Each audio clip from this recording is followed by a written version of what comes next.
I'm a leather jacket guy. I love leather jackets. I wear them as often as I reasonably can. And I'm always kind of on the look for the next one for me. But what about you? Are you a leather jacket guy? Are you not sure if you're a leather jacket guy? Well, I have been thinking about the best way to approach this question and help people kind of work through a decision-making process about to determine if leather jackets are for them, or if they're trying out leather jackets, kind of where to start. And I found this really interesting article from April of 2019, written by someone who is now kind of an internet celebrity in the menswear space, by Derek Guy, aka the Menswear Guy. He has like 1.2 million followers on Twitter and is really kind of everywhere, it seems, when it comes to menswear. Now, what I really like about this article and his perspective is that he is not a leather jacket guy. He's not someone writing from the heritage menswear space. He is someone that really is about menswear in general. And so I felt like his perspective really is a broader one that helped me see outside of my own narrow focus and maybe can make sense to folks who are in that general space who are just not sure if they're leather jacket guys. So about Derek Guy, if you're not familiar with him, he's a longtime forum poster and menswear writer, writing articles for Put This On and his own website, Die Workwear, which is a blog.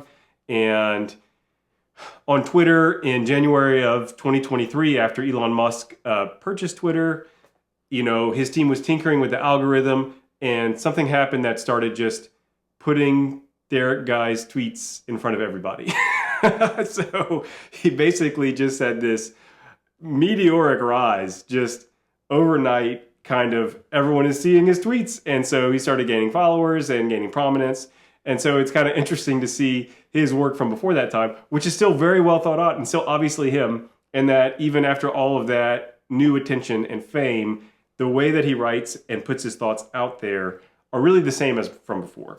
And I think that's really part of what makes him so interesting to follow and such a good kind of resource is the genuineness and the depth of knowledge that he brings to the table. Of course, also on Twitter, a little drama doesn't hurt, and he has a really good kind of cutting humor, which comes out in a lot of his tweets, if you're into that kind of thing. So in this article he wrote, which is called Leather Jackets for Guys Who Aren't Sure About Leather Jackets, and he basically runs through how to think about approaching your first real leather jacket purchase. And he breaks the article in a few parts. The first part is actually a history lesson, which I think is so key and something that kind of gets missed and something I refer to often, which is what is the cultural space that a jacket is kind of coming from. So he goes through some history, he goes through some categories of jackets, categories of materials, and he gives tips along the way. So the history lesson kind of goes like this. Before the 1940s, leather jackets were essentially just a utilitarian item, something that people wore for certain tasks, like riding on a motorcycle or flying an airplane or going to work. And from a cultural impact place, there wasn't a huge amount of baggage associated with them. However, in 1947, this is post-World War II, a lot of veterans and other folks have joined motorcycle gangs, and in July 4th weekend, 1947, the town of Hollister, California, basically became like a zone of chaos as all of these different motorcycle gangs descended upon the town and just were drinking and partying and passing out in the bushes and breaking stuff and riding their motorcycles shirtless through town or wearing their leather jackets. And okay, maybe this happens and it goes nowhere, but Life magazine had a photo feature of the weekend event. And between news articles at the time and Life magazine, which is a nationwide publication, biker jackets gained this notoriety because of this weekend of madness, basically, that happened from all these motorcycle riders. And then, of course, in 1953, the movie The Wild One comes out and Marlon Brando wearing his biker jacket, just the epitome of counterculture and not following the rules, and just everything that middle class America wasn't, was just kind of gelled. And so after that point, really, motorcycle jackets became this symbol of everything that wasn't mainstream culture. That gives them this edge that they've carried ever since. And this is kind of funny, and he makes this note that you can see motorcycle jackets worn by really mainstream folks. And even with that, they still have this edge to this day.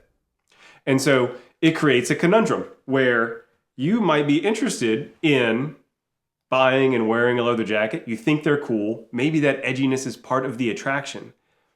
But does it really fit with you? Is it too much for you? And then, of course, there is a risk that's created by how expensive leather jackets can be. And so you have this situation where you're kind of stuck, where maybe you're interested in it, you're not sure it's for you, and it's quite expensive. So taking the leap can seem like taking a big chance at losing a lot of money on something that won't work out for you. So how do you deal with this conundrum? How do you kind of get through it if you're interested in trying leather jackets, if you're not sure if they're for you? And so he essentially presents a recipe for doing that. First, we got to consider there are 3 components to the recipe: the style of the leather jacket, the material and the color of that material, and fit and other details. And so we take those 3 components, put them together, and out pops the perfect leather jacket. Or at least that's the idea, right? So we have to consider that each of these categories essentially presents a scale of mildness to spiciness, okay?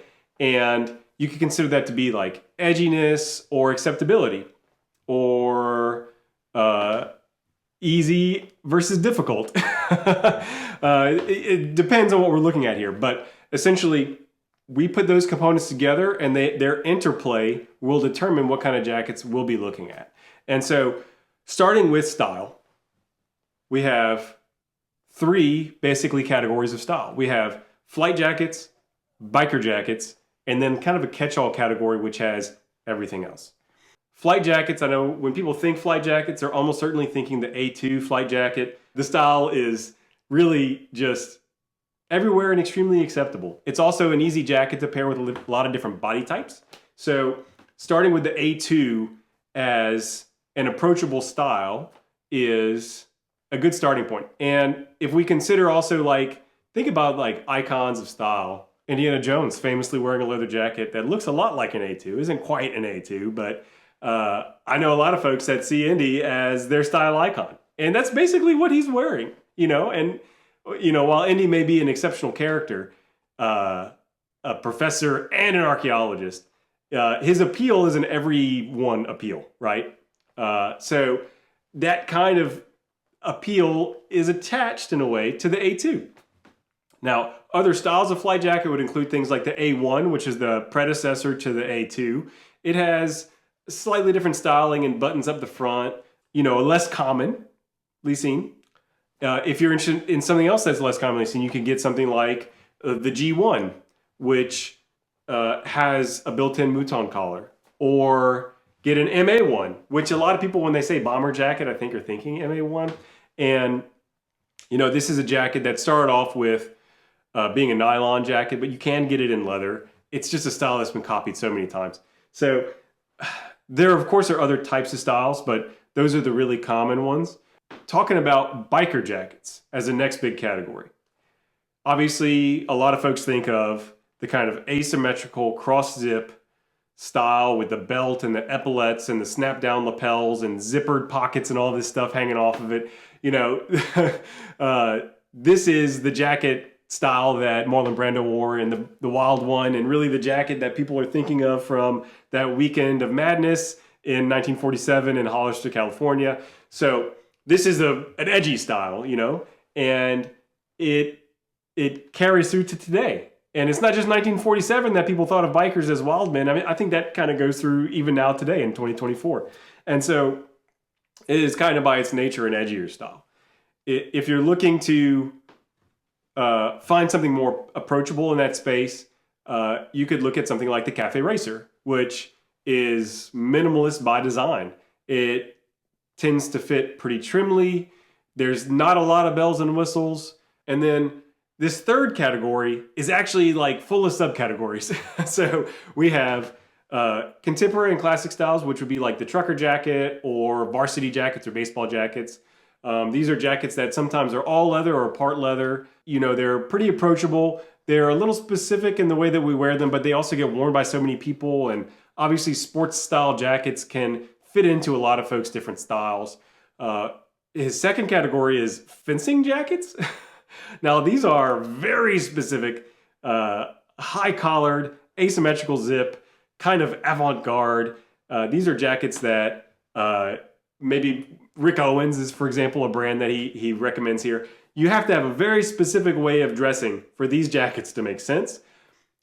His third category is workwear style jackets. This would be things like Cossack jackets, grizzly jackets, field jackets. You know, the jacket that I'm wearing right now, I would put it into this category. This is a 1930s sports jacket, the Hercules, if you're not familiar. What was kind of just an everyday jacket for folks. I think that this category can be pretty approachable. And then his fourth category is tailored leather jackets. And that means like sports coats, trench coats, 3/4 length coats. These are, he says, these are really jackets. If you're into 1970s style, they're going to make a lot of sense.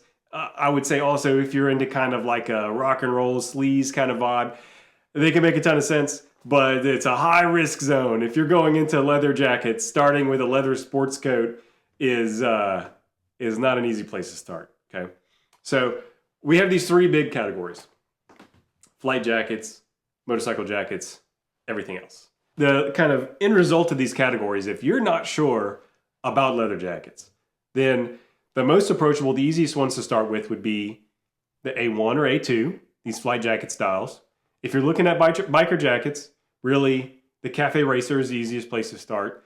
Those are his final recommendations. I would also put those in those workwear jackets, things like the sports jacket, not a sports coat, like what I'm wearing here, or like the Aero Highwayman. These are very approachable styles. There's a reason why the Aero Highwayman has been their bestseller since the 1980s, since they introduced it, is because it is so approachable and so universal. So I would add those in. He doesn't include those, but that's just a leather jacket nerd of me coming out here a little bit. Now, after style, he talks material. And material and color, I think, go in together. And so there's kind of this grade of material starting with lambskin. And lambskin is soft, it feels luxurious, it's very approachable, and it is kind of inoffensive. Okay, so it's an easy starting point. Then kind of up from there, you have calfskin and goatskin in his scale. You know, they're a little heartier, they have a different grain perhaps. It kind of adds a little element of spice to them, but they're still very easy wearing. And then up above from them, we have cowhide and horsehide. And that's kind of the spiciest level. These are jackets that are maybe not approachable from when you first put them on. Sometimes they may be, but maybe not. Maybe you have to break that jacket in for it to look good or to be comfortable. And so if you're looking at jackets for your first leather jacket, you're not sure about them, that's like, there's a risk there, right? That you got to actually like wear it a lot to make it okay sometimes. And the fourth category is suede. Now, these are jackets that are extremely approachable and very not robust. So even less robust than, say, lambskin in many cases because they just stain so easily. Very approachable, but still a little risky because of that. Got to watch out for the stain stuff. Within the material stuff, what color is that material? Is kind of the second component of this section, which is basically brown is more approachable and black has more of an edge. And it kind of harkens back to the same things we were talking about with the previous categories, where flight jackets, which tend to be brown, are more approachable, and biker jackets, which tend to be black, are more risky and more spicy, right? So that applies to color as well. So consider then a lambskin jacket in black. versus a lambskin jacket in brown. Okay, the brown makes it a little more approachable, and it's already very approachable. So what if we combine a horsehide jacket in brown? Well, that takes some of that edge of the horsehide being the spicy zone and takes it down a notch, right? So there's an interplay between color and material here. And then that interplay extends also to styles. So taking an edgy style like a cross-zip motorcycle jacket and making it in brown lambskin really reduces the spice level, reduces the edge level. But what if we take like a flight jacket and make it out of black horsehide? Well, that increases the spice level. So you can kind of see this interplay between style and its intrinsic way of being, and then how kind of the material and color kind of modify that.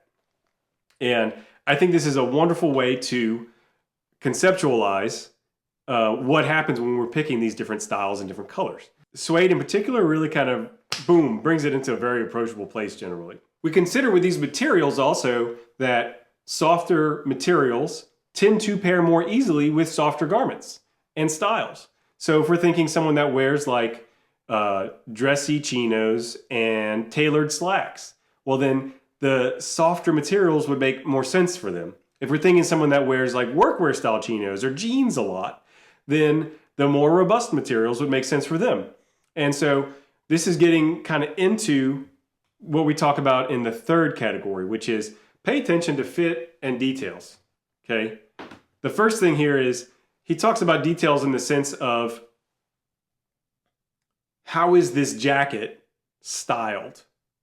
Because you can have a contemporary fashion house designer make a cafe racer that really appeals to someone who is styling in kind of contemporary ways, wearing tailored pants and dress shirts, and then they pop on their jacket when they want to add a little bit of edge to it, but not too much.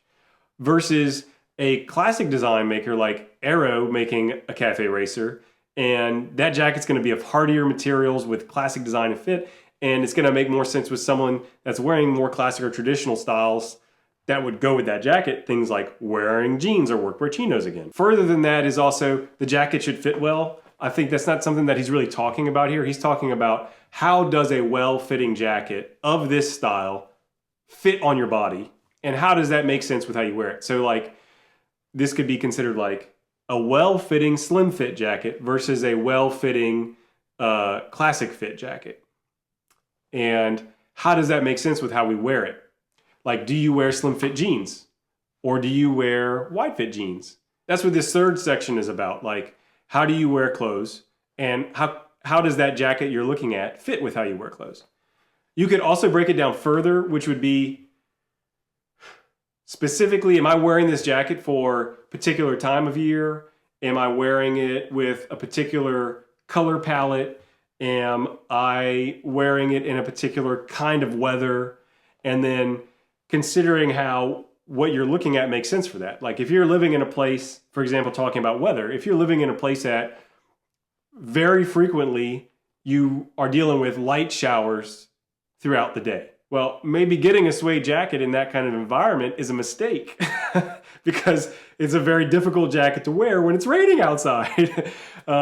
Likewise, if you live in an area that is really hot, getting a jacket with a really robust lining that's warmer, you may not really get to wear it.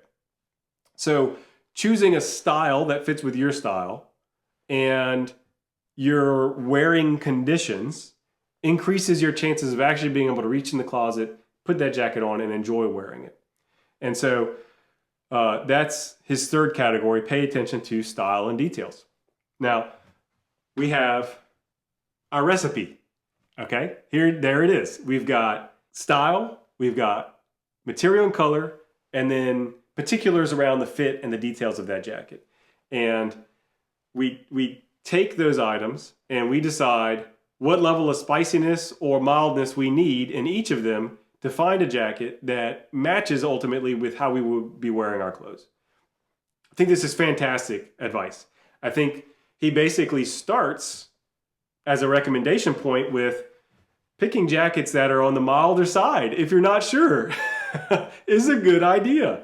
And yeah, it really is. Like, how do you reduce the risk here that you're going to make a choice that ultimately is too spicy and you'll never wear it? Well, to reduce the spice level. To keep this like stew analogy or this food analogy going, like if you've never eaten Thai food and you go to the restaurant and they have this curry on the menu that you want to try and it has little peppers next to it, are you going to pick something that has the 1 pepper mild, or are you going to go for your first time for the 4 pepper most spicy level? You should probably not start with the spiciest level. You should probably not start, if you're not sure, with a horsehide biker jacket with all the bells and snaps and whistles, because it's that spice level. You should probably start with something that's brown or soft lambskin, or maybe another way to reduce it is buy used, which I often recommend. So you're reducing either the spiciness level of the jacket you're trying or reducing the cost. Something he doesn't really talk about here. If you're not sure and you want to try it, buy used and really wear it as much as you can for like a week or two. Something you can't do if you're buying new and plan to return it. So I think it's a bit of a miss here that he doesn't say that to try buying used. But overall, what a great recipe for trying. Like, look at the spice level, go for something low spice that matches with your style of clothes and see how it goes. He does end with some brand recommendations. But his actual top recommendation actually is a Valstarino, which is a Italian-made A2 style in suede. So considering his recommendations of like, how do we figure out what is low on the spiciness level? That's like super mild. Super duper mild. It's essentially the mildest recommendation he could possibly make. Now, I would also recommend, if you're interested in trying, say, a cafe racer, the Shot 530 is extremely popular and very approachable. Even for example, Stridewise, who really seems to like the Thursday jackets, which tend to be lambskin and easy wearing, even he recommends the 530 as a good starting point. So you got to know it's kind of easy to get to if it's his top recommendation. I also think something that flies under the radar, I said it earlier, styles like what I'm wearing right now, like sports jackets, half belt style jackets, the Highwayman style from Arrow, this Hercules from Rainbow Country. This kind of jacket is very approachable and kind of lower on the spice scale, right? Maybe a little more than the suede Valstarino, but not high risk, not high risk at all. And if you are looking for a biker jacket, maybe go and get one, and you can get them on sale, for example, like from a maker like Brooks Brothers or J. Crew or something like that, where if you are buying from those places already and they make a leather jacket, go check out the leather jackets that they're making, because it will probably fit in generally with the style you're already working on. If you buy from Ralph Lauren, maybe check out some Ralph Lauren leather jackets and see if they work for you. And just remember, get it on the less spicy side if you're not sure, and that will help you to find something that you can really wear. And then once you've kind of dipped your toes in, then you can maybe try something higher on the spice scale. What if you try and you're like, man, this is mild and it was good, but I need more? Well, that's very much what happened to me. And you can see how many dishes you can take out of that kitchen and how far you can go. Because I'll be honest, I'm still feasting and I'm still loving it. And you may be the same. You may find you're a one jacket and done kind of person, by all means, but maybe not. Let me know what you think about this kind of overview of Derek Guy's take and my kind of interpretation and suggestions around it. If you're interested in finding some of these jackets, I will put into the description below some links. Have a good one.